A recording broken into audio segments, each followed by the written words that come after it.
Colorado has no limits on abortion. Voters are being asked to make that official and harder to change in the future.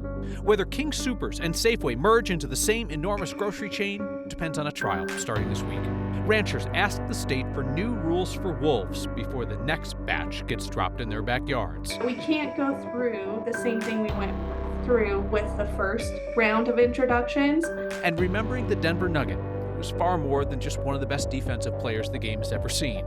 Dikembe Mutombo, the man, tonight on Next. Colorado is an island of access to abortion, surrounded in large part by a red sea of Republican states that limit access. You'll soon see a ballot question asking you to put abortion rights in the state constitution and allow some state tax dollars to pay for certain abortion services. Politics guy Marshall Zellinger continues our series, Decision 2024, The Stakes for Colorado, with a look at what happens if Amendment 79 gets the 55% support it needs to pass. Cobalt helps provide financial assistance for abortion care. It's also providing significant financial assistance, $2.3 million, in support of Amendment 79, the constitutional right to an abortion. A yes vote on Amendment 79 would put unrestricted abortion access into the state's constitution. With the signature of Democratic Governor Jared Polis, the right to an abortion was put in state statute 2 years ago. So Amendment 79 does not change abortion access, it just moves it into the Constitution, requiring voters to make future changes instead of state lawmakers. A yes vote would also repeal the current restriction on using public money for abortion care. In other words, a yes vote would allow for state and local tax dollars to pay for abortions through Medicaid or through a government employee's health insurance plan. A no vote still means there is the right to an abortion in state law, which could be changed by future legislatures. A no vote also means public funds still cannot be used for abortion services. Here's how a yes vote could impact tax dollars. Medicaid is funded by the federal government and the state. The Congressional Hyde Amendment only allows federal Medicaid tax dollars to be used on abortions if the mother's life is at risk or if the pregnancy is from rape or incest. The states in orange follow the Hyde Amendment restrictions. Colorado is one of them. The blue-colored states allow state funds to pay for abortions under Medicaid. Amendment 79 passing does not automatically make Colorado join the blue states, but if passed, state lawmakers or local governments could pass legislation allowing for state and local dollars to pay for abortion access through Medicaid, something the current Colorado Constitution restricts. If the state approved public money for abortions for Medicaid patients, it could cost $800 for a medication abortion, $1,000 for an abortion in the first trimester, and $1,600 for a second trimester abortion. The State Blue Book does not give any tax dollar estimates for this amendment because it would require state and local governments to act should Amendment 79 pass. But don't be fooled because there could be financial implications to a yes vote. It just depends because if you have states or local governments suddenly changing their insurance plans for their government employees, that could mean premiums go up. So yeah, some extra tax dollars would go to pay for that insurance because now that state employee's insurance could cover an abortion where it currently cannot. Because the access would look the same in both cases, is it just as simple as saying, like, this is the state law and we're going to move it under the umbrella of the Constitution? Well, the first part, so yeah, don't be fooled that all that's happening is moving something that state lawmakers did 2 years ago and putting it in the Constitution. That's happening, but also it's crossing some part of the Constitution out that says you can't use these public funds to help pay for abortion services. They're getting rid of that also that currently does not exist. All of this goes into our voter guide on 9news.com where all of our stakes reporting is for viewers to see it. Marshall, thank you. Week from tomorrow, Marshall and I are going to host a debate in Colorado's closest congressional race. Next Tuesday, October 8th, it is Next Presents The Race for Congress, a debate between Democratic Congresswoman Yadira Caraveo and Republican challenger Gabe Evans. It'll air at 6 p.m. October 8th in place of Next. You can watch it live on 9 News, streaming on 9 News Plus. If you live in the 8th Congressional District, so think Adams County up to Weld County, I would like to hear from you personally about the issues that matter most to you in your community, because that can help spark conversation in the debate. Email me at next@9news.com, or you can now text me 303-871-1491. Tonight's next question comes from Stanley, who has some questions about former President Jimmy Carter's insistence that he's, quote, trying to make it to vote for Kamala Harris. Ahead of Carter's 100th birthday tomorrow, Stanley wants to know what happens if former President Carter casts a ballot but happens to pass away before Election Day. What would happen to any of our votes in that situation? I am not the superstitious sort, but before I answer the question, my Georgia-born producer insists that I knock on wood. Wouldn't help if you do it as well at home. We're all rooting for Jimmy, headed for 100. Now, there's no blanket federal law for what to happen with a ballot if a voter dies before Election Day. Now, the National Conference of State Legislatures says 11 states explicitly allow absentee or mail ballots to be counted if a voter dies before Election Day. 11 other states prohibit it. In Carter's case, Georgia law technically doesn't address it. Both Georgia and Colorado allow ballots to be challenged if a voter dies before Election Day. There's a pretty short window for those challenges. Once a ballot's been removed from the envelope for processing, it can't be traced back to a voter. Send us your next question. It can truly be anything about Colorado that you have wondered about, because if you're thinking about it, somebody else is too. We welcome written and video questions. Email them to next@9news.com or text next 303-871-1491. Colorado's case against a grocery mega merger is going to trial this week. The $25 billion agreement between the parent companies of King Soopers and Safeway is on hold until the judge makes a decision. Democratic Attorney General Phil Weiser is suing to stop that merger between Kroger, parent of King Soopers, and Albertsons, parent of Safeway. Colorado's lawsuit echoes some concerns from the Federal Trade Commission and from grocery union members who worry that the merger would limit competition, drive up prices, and lead to store closures. Union members gathered outside the courthouse steps today to protest that merger. But the attorneys for Kroger say the deal is necessary to compete with Walmart, the real giant, and they say it'll actually drive down prices by selling off dozens of Safeway stores across the state. Colorado's lawsuit is not the only thing holding up that merger. Several states have joined a separate lawsuit by the feds arguing against that deal. If that opposition fails and the merger goes through, most of the Safeways in Colorado will be sold off to a third-party grocer, which has promised not to close those locations.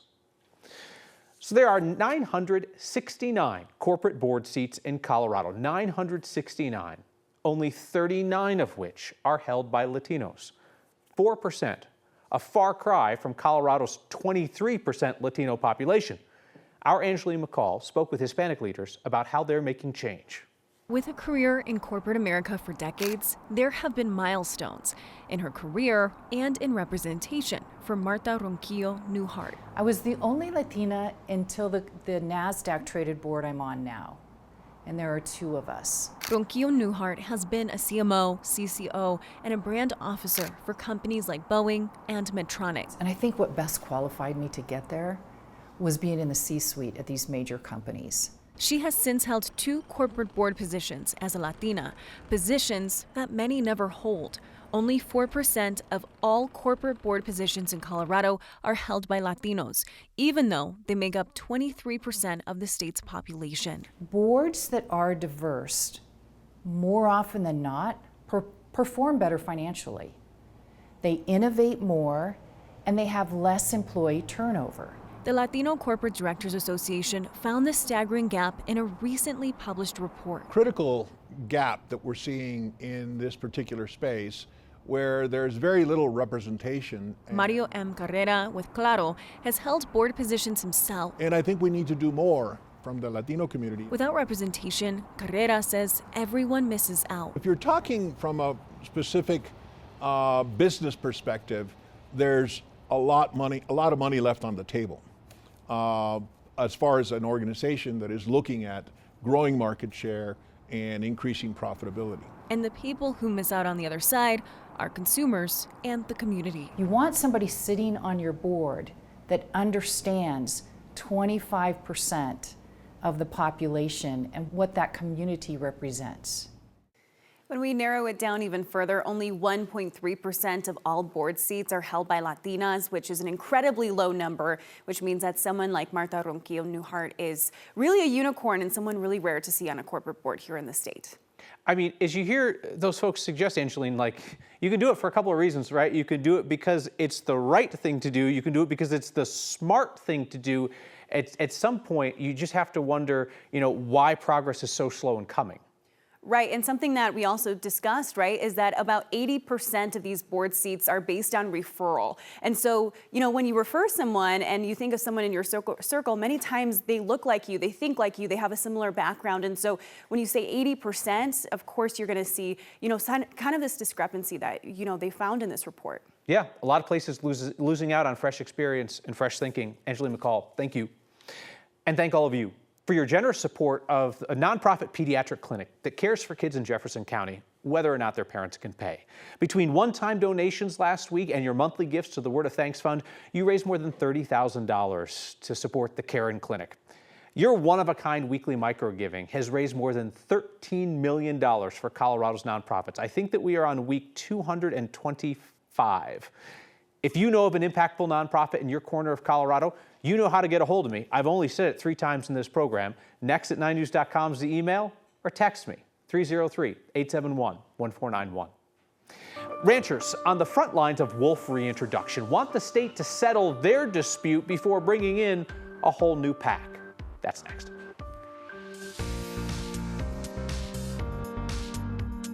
Ranchers have beef with Colorado's wolf reintroduction plan, namely about their eating the cattle. Now more than 24 ag groups are trying to stop the state from bringing in more wolves until they set some ground rules.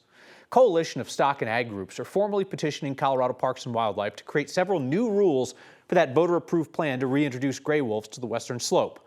The petition asks CPW to require lethal management, as in killing, for wolves that repeatedly eat livestock, as well as funding for more non-lethal methods to protect ranches.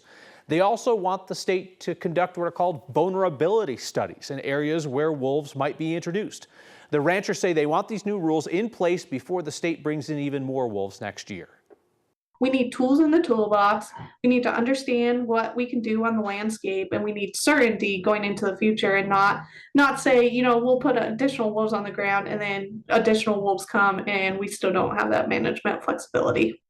First round of wolf reintroductions has not gone super smoothly. There's a wolf pair and their 4 pups taken out of Grand County not too long ago after complaints that they were responsible for several cow and sheep kills.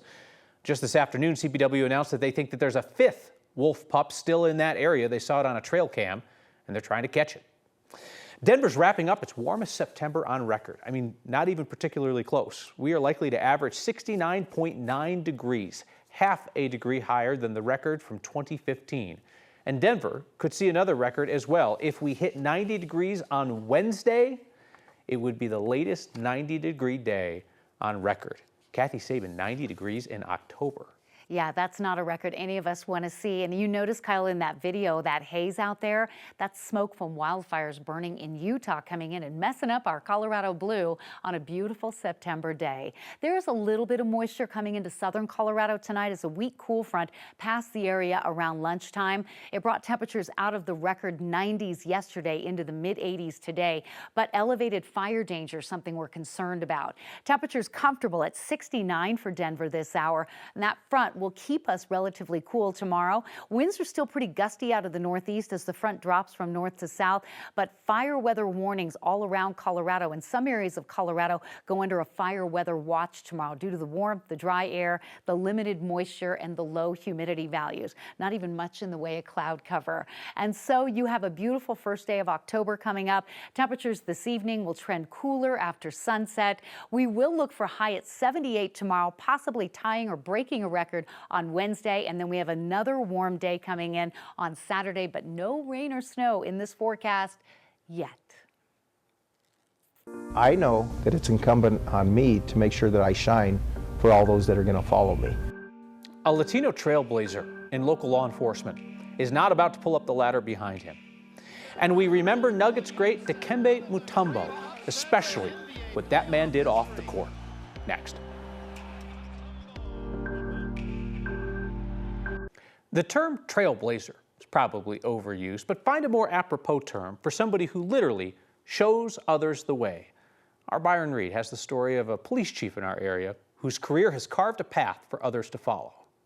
Every journey has its own beginning. I didn't become a police officer till I was 30 years old. It was an unexpected path that led Jeff Martinez into a career in law enforcement. I always thought I would want to be a police officer growing up, but I didn't know any police officers, so I didn't know I could become a police officer. That's until he decided to join a softball league. Ended up on a team that were mostly Denver police officers. I was intimidated at first and thought I don't want to play with them. Martinez eventually joined the Denver Police Department in 1996 and started as a patrol officer. During his 25 years with DPD, he served as a patrol supervisor, working his way up to commander of Police Districts 1 and 4. He was one of the few Latino officers to hold the rank of commander within the department.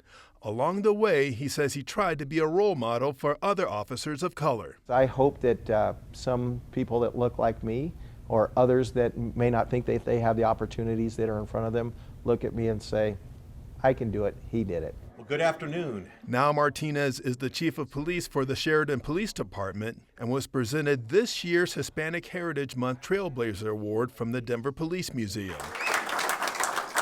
The award recognizes Latino officers who were among the first to achieve a milestone in their careers. Jeff, his legacy tells its own story because of what he's done in his life. Hermano, muchas gracias por todo su servicio a las ciudades de Denver y Sheridan, y por su servicio a su gente y su sangre.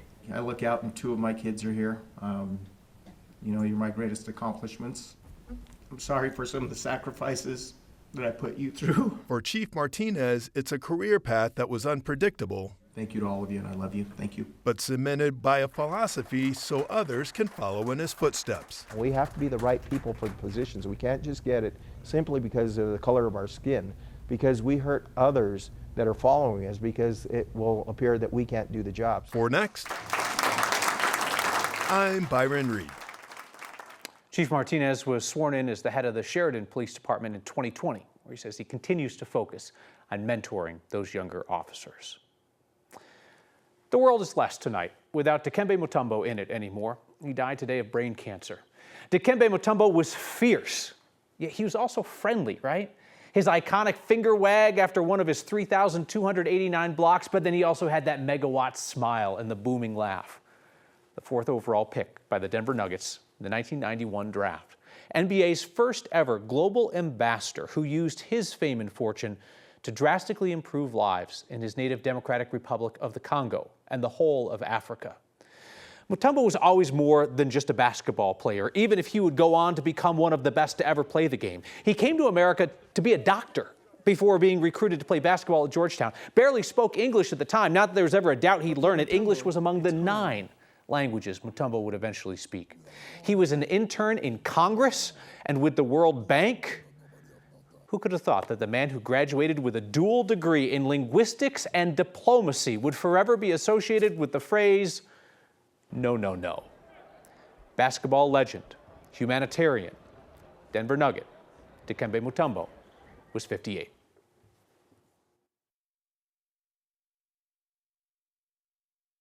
Feedback tonight really runs the gamut. Let's start with this from Megan. There's a couple of twists and turns in this. She says, your suit jacket and pocket square remind me of blueberry oatmeal, but I love it. As my students would say, it slays. Did not expect that. Dick writes in to say about our reporting that only 4% of Colorado's 969 board seats are held by Latinos. Could it be that there are not enough qualified Latinos?